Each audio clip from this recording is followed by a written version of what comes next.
Hello everyone, welcome back to my channel. मैं हूं आंचल और आप देख रहे हैं मेरा चैनल जिसका नाम है देहरादूनी बॉरी। तो आज एक हम इम्पॉर्टेंट टॉपिक पर दोस्तों बात करने वाले हैं, वो है सिल्क साड़ी केयर की।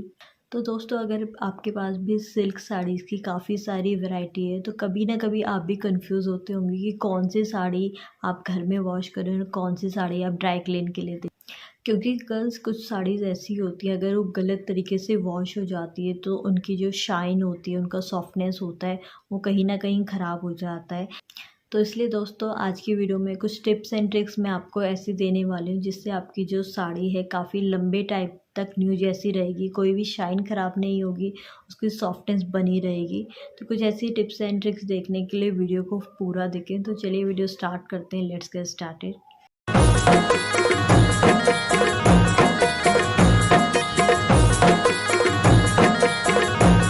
तो दोस्तों, फर्स्ट पॉइंट पे हम बात करेंगे कौन सी सिल्क साड़ीज़ ऐसी हैं जिनको आप घर में वॉश कर सकते हैं। दोस्तों, हमारी जितनी भी सिल्क साड़ीज़ होती हैं वो सारी हमारी काफ़ी डेलिकेट फाइबर से बनी रहती है, बट कुछ ऐसी साड़ीज़ हैं जो आर्टिफिशियल फाइबर से बनी रहती है, ठीक है, जिनको आप अगर घर में वॉश करेंगे तो वो बिल्कुल ख़राब नहीं होती है।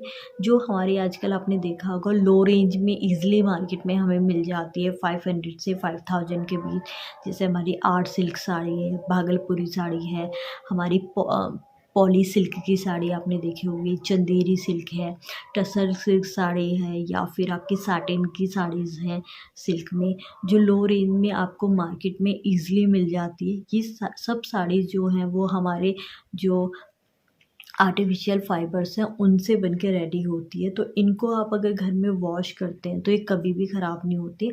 बट आपको कुछ बातों का ध्यान रखना है यहाँ पे, वो मैं प्रोसेस आपको आगे बताऊँगी।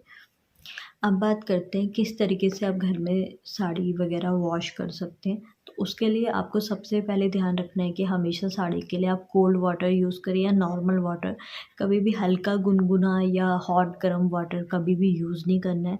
सेकंड, आप जो भी यूज़ कर रहे हैं डिटर्जेंट, वो आपका माइल्ड होना चाहिए। जैसे सर्फ वगैरह हम यूज़ करते हैं, रिन यूज़ करते हैं या टाइड यूज़ करते हैं, वो काफ़ी हार्ड टाइप के डिटर्जेंट होते हैं, तो उनको कभी भी आपको यूज़ नहीं करना है। या तो आप ईज़ी यूज़ कर सकते हैं, ठीक है, या फिर आप जो माइल्ड डिटर्जेंट आते हैं वो यूज़ कर सकते हैं। या थर्ड ऑप्शन है कि जो बच्चों के शैम्पू आते हैं जिससे बच्चों को नहलाते हैं, वो काफ़ी माइल्ड होते हैं, तो बेस्ट है कि आप उनसे अपनी सिल्क साड़ी को वॉश कर सकते हैं।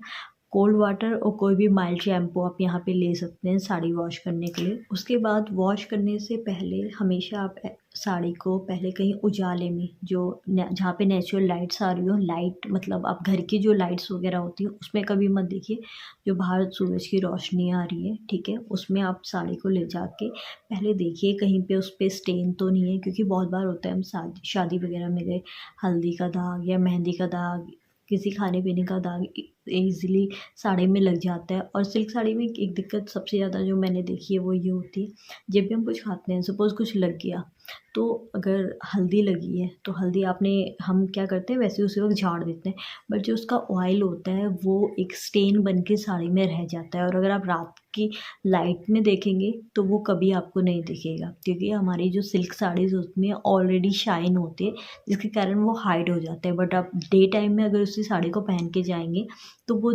जो स्टेन है वो बहुत अच्छे से विजिबल होता है। तो इसलिए धोने से पहले हमेशा आप बाहर चांदने में अच्छी तरीके से साड़ी को देख लीजिए कहाँ कहाँ पे उसमें स्टेन है, उसी जगह को आप पहले अच्छे से वॉश कीजिए। तो आपको उसके लिए कुछ नहीं करना है, सिर्फ एक टब में आप कोल्ड वाटर लीजिए, उसमें 1 स्पून आप माइल्ड शैम्पू ऐड करिए, उसको अच्छी तरह से मिक्स करने के बाद आपको पहले उसी जगह को सिर्फ क्लीन करना है जहाँ पे आपका स्टेन है या कोई भी ऑयल का दाग है या कोई भी एक्स्ट्रा दाग है।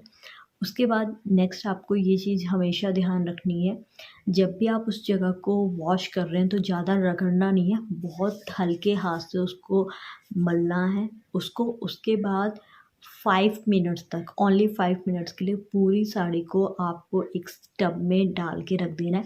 बट कभी भी एक से ज़्यादा साड़ी को एक साथ वॉश मत कीजिए। सिल्क की साड़ी में हमेशा ध्यान रखें कि सिंगल टब में आपने जो सर्फ रेडी किया है उसमें सिंगल साड़ी को आप डालिए स्टेन रिमूव करने के बाद।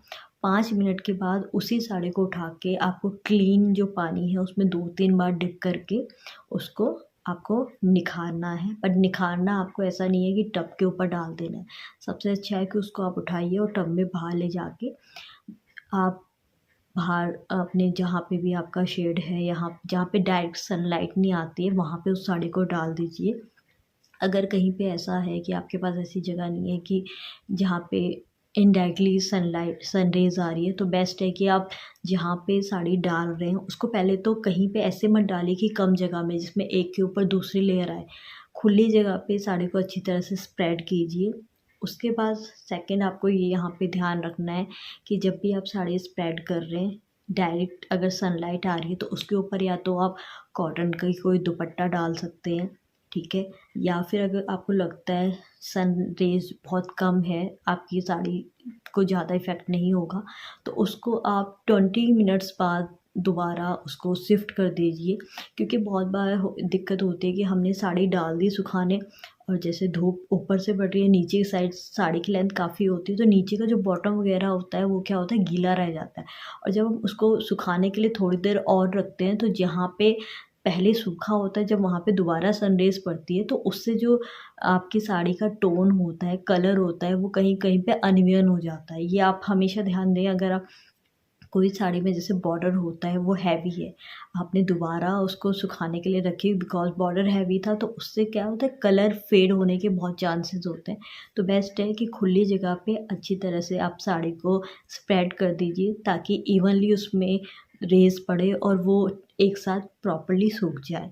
सूखने के बाद नेक्स्ट प्रोसेस है कि आप उसको अच्छे से फ़ोल्ड करके एक जो कॉटन के फैब्रिक होते हैं या तो उनके जो बैग्स होते हैं उसमें पैक करके रख दीजिए, या फिर जो मलमल के बैग्स आते हैं उनमें बैग पैक करके आप रख सकते हैं।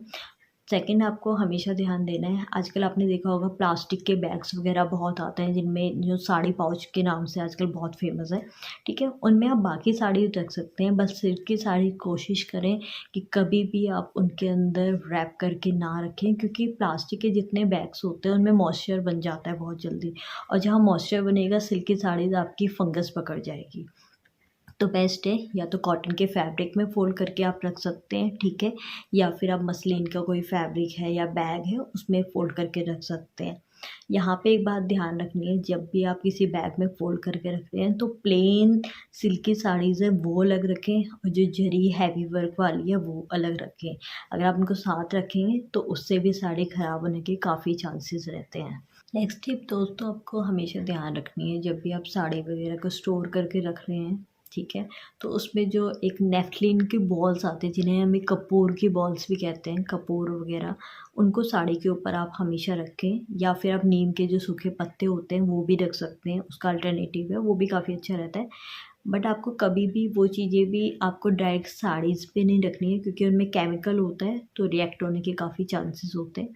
तो बेस्ट है आप जब उसको रैप कर लेते हैं साड़ी को तो उसके ऊपर से आप ये वाइट कपूर की बॉल या फिर नीम के पत्ते रख सकते हैं। इससे क्या होता है, उसमें जो इंसेक्ट्स वगैरह होते हैं उनसे आपकी साड़ी बची रहती है।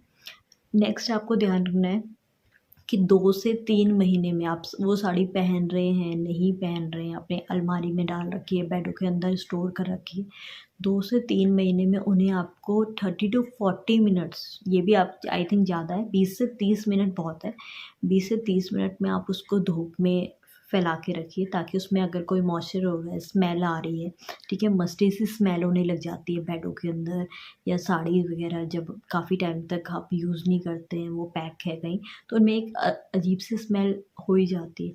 तो बेस्ट है कि 2 से 3 महीने बाद आप हर अपनी साड़ी को धूप में 20 से 30 मिनट के लिए फैला सकते हैं, उसमें जो स्मेल है वो भी गायब हो जाती है और साड़ी में जो मॉइस्चर है वो भी ख़त्म हो जाता है। डालने का तरीका बहुत सिंपल है, आप हर पूरी साड़ी को ओपन मत करिए, 2 फोल्ड ओपन करिए और जहाँ पे आपकी डायरेक्ट सनलाइट नहीं आती है वहाँ पे नीचे बेडशीट बिछा के आप अपनी 3-4 साड़ी जितने भी है वो डाल के ऊपर से कॉटन का कपड़ा डाल सकते हैं और 20 मिनट बाद आप उन साड़ी को दोबारा वैसे ही पैक करके रख दीजिए। इससे क्या होगा, आपकी साड़ी में कोई भी मॉइस्चर नहीं होगा और काफ़ी लंबे टाइम तक उस साड़ीज़ को आप यूज़ कर सकते हैं, रीयूज़ कर सकते हैं। तो दोस्तों आज की वीडियो में यही थी कुछ टिप्स एंड ट्रिक जिससे सिल्क साड़ी को आप काफ़ी लंबे टाइम तक रीयूज़ कर सकते हैं। और सबसे अच्छी बात है, ये सिल्क की साड़ीज़ हमारी एवरग्रीन साड़ीज़ हैं। अगर आप उनको ध्यान रखते हैं तो काफ़ी लंबे टाइम तक उनको यूज़ कर सकते हैं। और आजकल सिल्क साड़ीज़ के आपने देखे होंगे आउटफिट काफ़ी अच्छे बनने लगे हैं। अगर आप उस साड़ी को पहनकर बोर भी हो चुके हैं, उसके बाद भी आप डिफरेंट टाइप के उनके सूट्स बना सकते हैं, अनारकली बना सकते हैं, पार्टी वेयर कोई भी आउटफिट आप बना सकते हैं जो काफ़ी प्यारे लगते हैं। तो इस टाइप से अपनी कोई भी कॉस्टली सिल्क की साड़ी है, ठीक है, उनको इस टाइप से केयर करके रखिए ताकि लंबे टाइम तक आप यूज़ कर सकें।